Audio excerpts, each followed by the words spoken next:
اسلامي امارت ورځ تر بلې د ولسونو زړونو ته نږدې کیږي.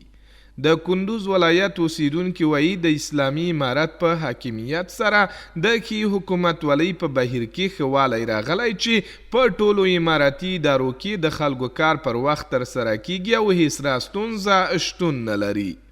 تفاوت جمهوریت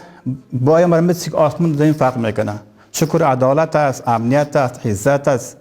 دیگه وقتی ما در شعبه مراجعه میگیم بسیار با قبا قواد مردم پذیرایی میشه، مشکل مقانی حل میشه. برقرار ده شپې ورځې موږ ګرځو او دلته چې راځو ان شاء الله د مسؤلین د قومندانۍ موږ سره ښه برخورد کوي او د موږ هر کار چې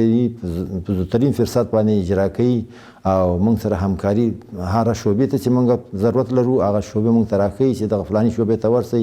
هلته چې ورسو هغه په احترامانه سره موږ کار اجرا کوي. په ورته مهال د کندوز امنیه قمندانۍ مسؤلین وایي په تیر یو کال کې د مراجعینو لپاره په بیلابیلو برخو کې ګڼې اسانتیاوې برابرې کړي چې تر خوا یې سلګونه ولسي قضیو ته د پولیسو له لوري رسیدګي شوې ده.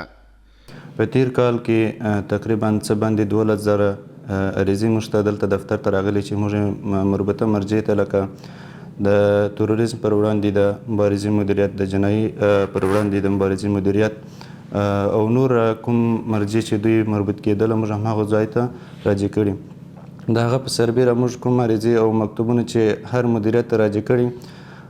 بیا هم بیرته تعقیب کړي هم دي تر دې چې آیا د دغه مجاهدینو او یا د عام خلکو مشکلات حل سوي او که پاتې دي. داسې مهال د کندوز اوسیدونکي د پولیسو له نیک چلند او پر وخت قدم څخه منندویي کوي چې دمګړۍ په کندوز ولایت کې ټولې ملکي او نظامي امارتي ادارې د ولسونو ستونزو ته رسېدنه یې د کاري لومړیتوبونو څخه ده چې د پولیسو چارواکي په راتلونکي کال کې د لا اسانتیاوو برابرېدو خبر ورکوي.